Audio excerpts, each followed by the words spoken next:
Salam, peace be upon you. So far, in episode 14, we have certified something strict and simple.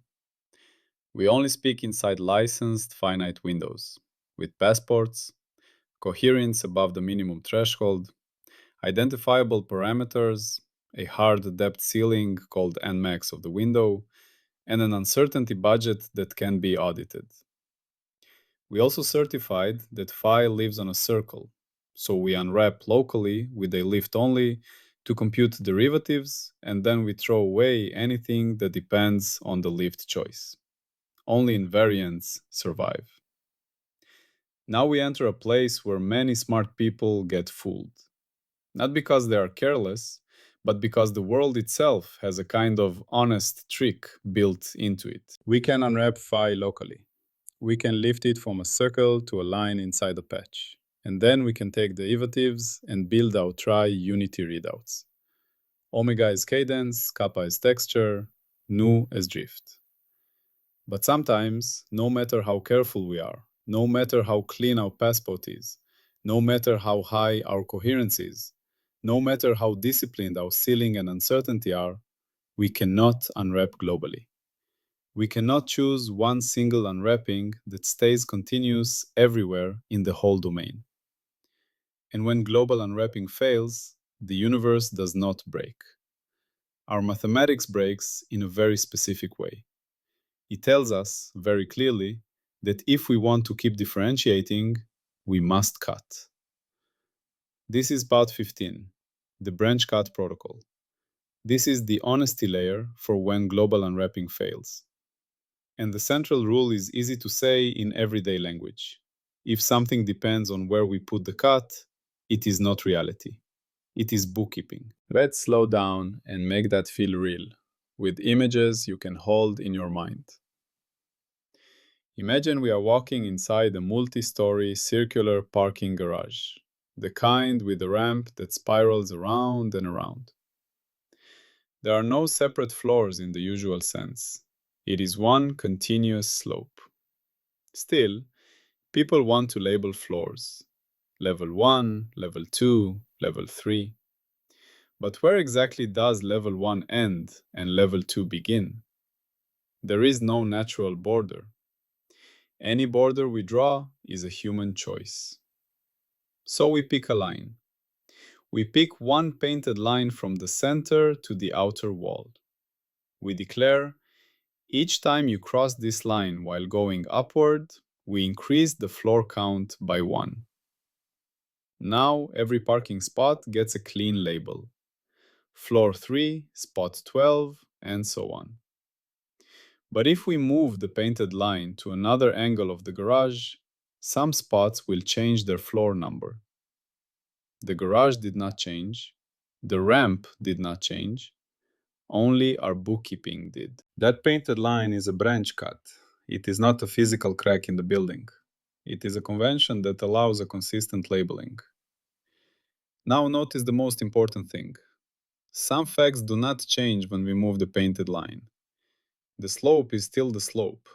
The steepness of the ramp at a point is the same. The fact that one car is uphill from another is the same. The number of spirals you must drive from the entrance to reach a spot is the same, even if the floor number shifts by 1. Those facts are real. They survive the cut relocation.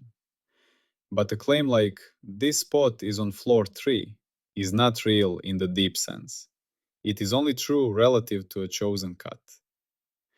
That is exactly what branch cut discipline is doing for phi. Phi is our single primitive, a function from a set of events x into S1, the circle. In simple words, phi assigns each event a position on a ring. We never speak absolute phi publicly. We only speak differences, delta phi, inside licensed windows. In part 14, we learned that to take derivatives, we must unwrap locally.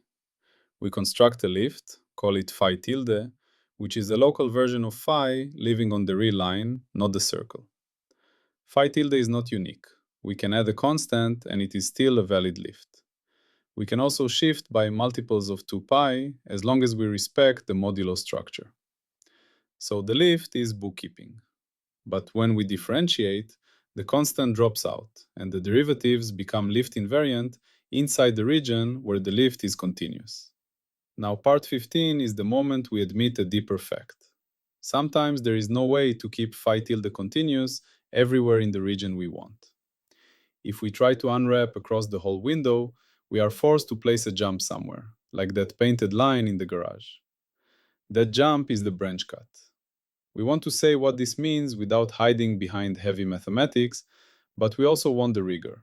So we will say the key condition in spoken form. A continuous global lift exists on a domain only if every closed loop in that domain has zero net winding, meaning the total phase accumulation around the loop is an integer multiple of 2 pi that is effectively zero in the circle sense. If there is a loop that goes around something and accumulates a non-zero multiple of 2 pi, then any attempt to unwrap globally will fail. We will be forced to place a discontinuity line somewhere to keep the unwrapped value consistent. In everyday language, if we walk around the loop and come back to our starting point, and the phase we accumulated does not come back to the same unwrapped number, then the circle structure has trapped a twist inside the loop. That twist is not a story. It is a certified structural fact. It is the kind of thing topology is made of. Here is a second analogy, even more intuitive. Think of the international dateline. The Earth is a sphere. Longitude wraps from 359 degrees back to zero. If we want a calendar day that increments cleanly, we must place a line where today flips to tomorrow. That line is not carved into the ocean. It is a human cut. And we even bend it to avoid splitting countries. Now imagine someone tells us there is a mysterious physical force at the dateline. People gain a day there. We would laugh because the line can be moved. If we move it, the force moves with it.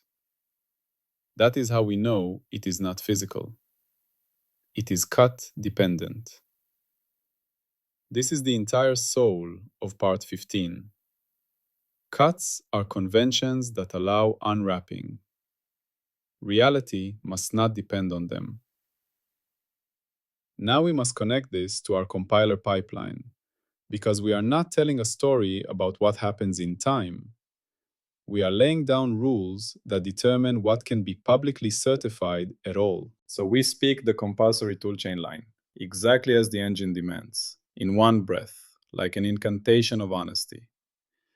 Licensed window, then passport with coherence and identifiability, then Nmax and uncertainty, then local lift, then cuts if needed, then excisions, then certified domain D, then A equals D phi tilde, then finite jets up to Nmax, then invariance collapse, then topology and defects, then invariant basis, then stability and entities, then scale stratification, then escape test, then handoff. Now we explain what the cut part is doing in that chain. When we say cuts if needed, we do not mean we are adding physics. We mean the domain has a topological obstruction to global unwrapping. So we choose a cut as bookkeeping to make the lift continuous on the remaining domain. Then we excise a collar around the cut, because calculus near a jump is unsafe. And then we only certify quantities that survive relocation of that cut. That last sentence is the protocol. That is the whole part 15 contract. Let's say it again in the simplest possible form. When global unwrapping fails, we are allowed to cut. But the cut is not real. It is a seam in our notebook. So any claim that changes when we move the seam is not real. Now let's look at the kind of mistakes this prevents, using examples across scales, from everyday life to the deepest physics. In imaging, especially phase imaging, a measured phase often arrives wrapped. MRI phase maps, interferometry, synthetic aperture radar, holography, you get values between minus pi and plus pi. To build a smooth surface, you unwrap. And unwrapping algorithms place branch cuts around residues, around places where the phase wins. Different algorithms place cuts differently. If we then start describing sharp edges in the phase image that align with one algorithm's cuts, we are describing the algorithm, not the body, not the terrain, not the object. Cut protocol says, show us the cut manifest. Move the cuts. If the edge moves, it was not an edge of reality. It was a seam of bookkeeping. In fluids, a vortex is a place where the flow circulates. If we try to define a velocity potential, we can do it locally. But around the vortex, the potential cannot be defined globally without a cut. We can draw a cut line from the vortex to the boundary, but that line is arbitrary. The real thing is the circulation, the winding, the integer that tells you how much phase accumulates around the vortex. That integer is cut independent. It is a topological invariant. In quantum physics, phase is everywhere. The wave function has a phase on a circle. You can change it by adding a multiple of 2 pi, and nothing physical changes. Berry phase is defined modulo 2 pi. People get confused and treat the chosen branch as physical. Cut protocol says only the phase factor, e to the I gamma, is invariant. The particular gamma depends on cut choice. If you publish gamma as if it were absolute, you have published a gauge convention. In electromagnetism, this same disease appears as absolute potential. We can choose ground anywhere. If someone claims a discovery based on the absolute voltage number, we know it is bookkeeping. Only differences and derivatives matter. The electric field survives. The absolute potential does not. In calendars and economies, we create year boundaries and fiscal year boundaries. Those are cuts. A year-end effect might be real, but we must test. If the pattern moves when a company changes its fiscal year start date, then the effect was tied to the cut, not to the economic reality. Cut protocol is not only for physics. It is for any attempt to extract structure from cyclic data. Now, we must turn this into an enforceable gate system, because episode 14 is a compiler. A compiler does not say be careful. It says pass or fail. So part 15 installs 3 gates. First, the cut declaration gate. This is the honesty gate. If cuts are needed, we must declare them explicitly. That means we declare the locus, where the cut lies, and we declare a color, a small buffer zone around it where we do not pretend calculus is safe. We also declare the crossing rule, what jump is applied when we cross the cut. Usually that is adding or subtracting 2 pi in the lifted value. And we declare why the cut is needed. Because the winding test detected a defect, a non-zero loop accumulation. If the cut is implicit, if the algorithm hid it, if the code quietly puts seams where nobody can see them, the gate fails. No certification. Not because the work is immoral, but because the output cannot be audited. No audit, no public claim. Second, the cut movability test. This is the reality test. We relocate the cut without changing the defects and without violating the legal domain. We compute the claimed quantities again. If the claimed quantity changes beyond the declared tolerance, it is cut dependent. It is expelled from the invariant set. This is the same logic as the dateline. If the phenomenon moves with the line, it is not physical. Third, the invariance gate, which we have been installing all along. This gate checks that the quantity survives allowed redescriptions. In part 15, the most important allowed redescription is cut relocation. So cut relocation becomes a mandatory invariance stress test.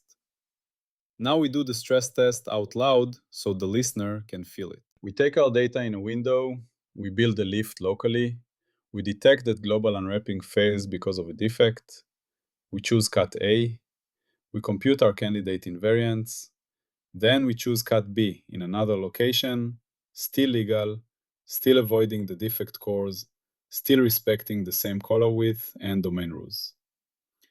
We recompute. If a quantity flips, jumps, or morphs because we move the cut, we revoke it.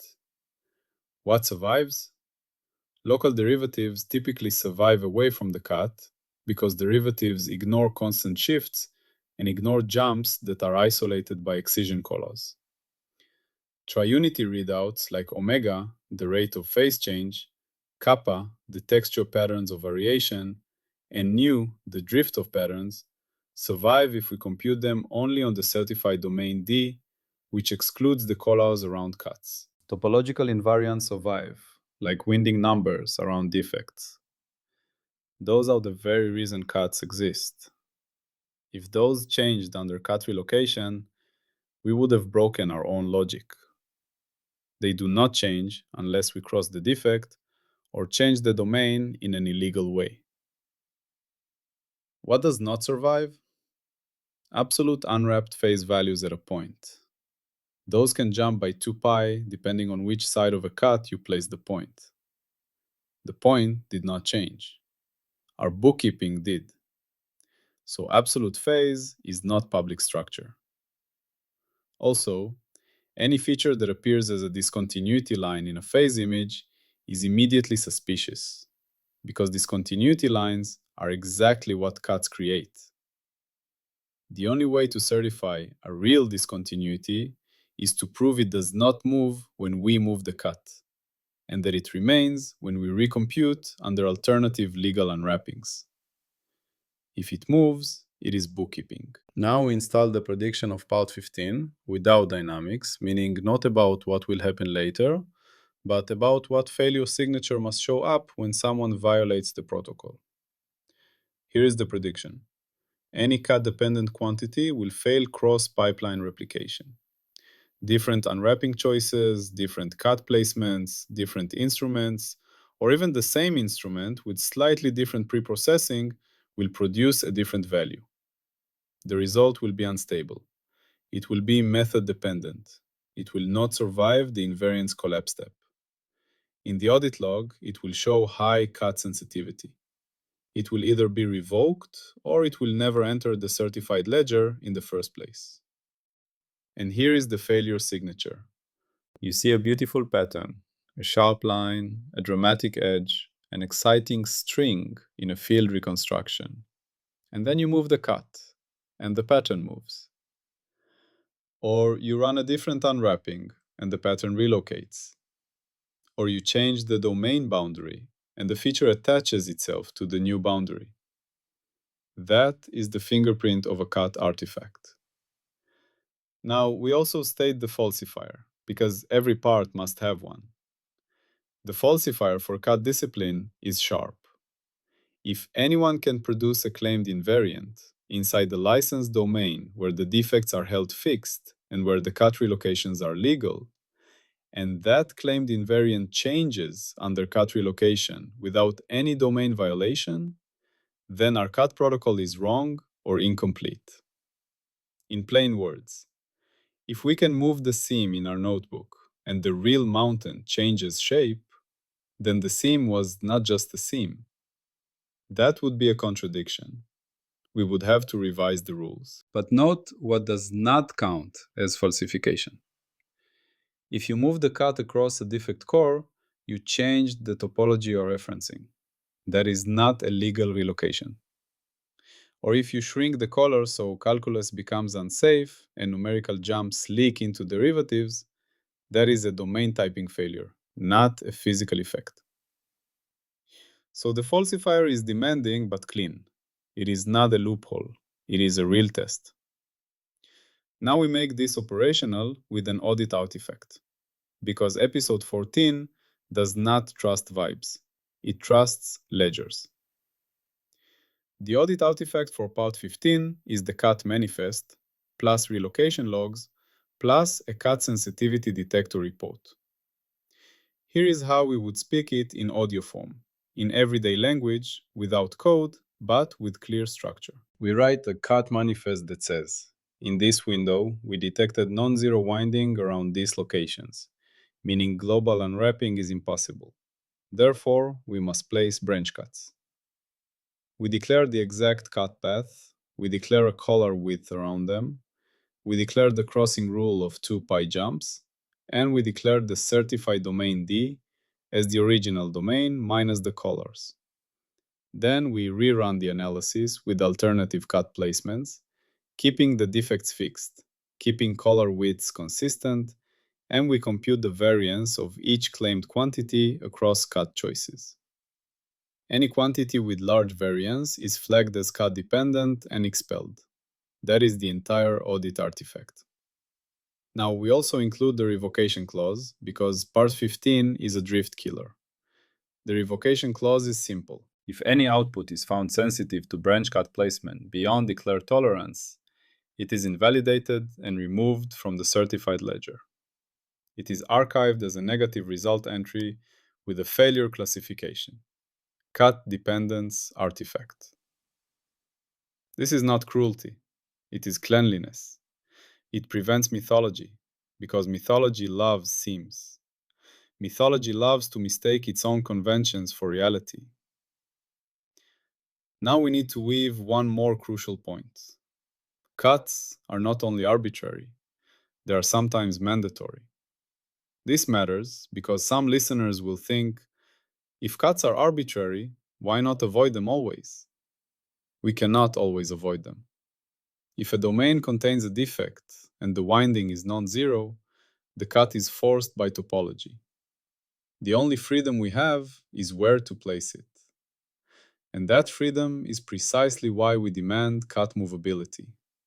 In other words, the existence of a cut is telling us something real, but the location of the cut is not. The real thing is the obstruction, the defect, the topological fact that you cannot unwrap without a seam. The seam is our bookkeeping response. So part 15 creates a beautiful separation. Defects are physical candidates because they are cut independent. Cuts are bookkeeping because they are movable. And this is where the listener should feel a profound shift. We are not losing information by refusing cut-dependent claims. We are actually gaining a stronger kind of information. We are upgrading from fragile local stories to robust invariants. This is why modern physics loves topology. Not because it is fashionable, but because topological invariants are hard to fake. They survive coordinate choices, gauge choices, leaf choices, and cut choices. They are the kind of structure that can be certified publicly. Now, we keep our episode 14 firewall. We do not talk about time evolution. We do not talk about causality. We do not talk about observers or meaning. We do not talk about entropy. We do not talk about the universe unfolding. We only talk about what can be extracted under what guards from delta phi inside a window. So we end with the carry line, the one sentence the listener can keep. If it depends on the cut, it is not reality. And we also hand them the practical habit. Whenever you see a dramatic discontinuity, ask, did they declare the cut and did they move it? If they did not certify the claim. Finally, for listeners who want the formal backbone beyond this audio story, we can say one short pointer without breaking the episode. If you want the formal work, you can find it on Zenodo by searching for holophase. Now we close with the ledger language, because that is how the compiler seals a part. Audit artifact. Written to the ledger. The window passport identifier, coherence status, identifiability status, nmax value, uncertainty lineage reference, lift existence proof in local patches, defect and winding detection summary, cut manifest with locus and color, certified domain D definition, cut relocation test logs, cut sensitivity report for each candidate quantity, the final invariant set that survived relocation, and the refusal certificates for anything expelled. Revocation clause, active. Any output whose value changes under cut relocation inside the same legal domain, beyond declared tolerance, is revoked, deleted from the certified ledger, and archived as a cut dependence artifact. Part 15 is now complete. Cuts are permitted only as bookkeeping, required only where topology forces them, and powerless to change certified structure. We unwrap honestly, we excise where calculus is unsafe, we move the cut to test reality, and we keep only what survives. Always, peace be upon you.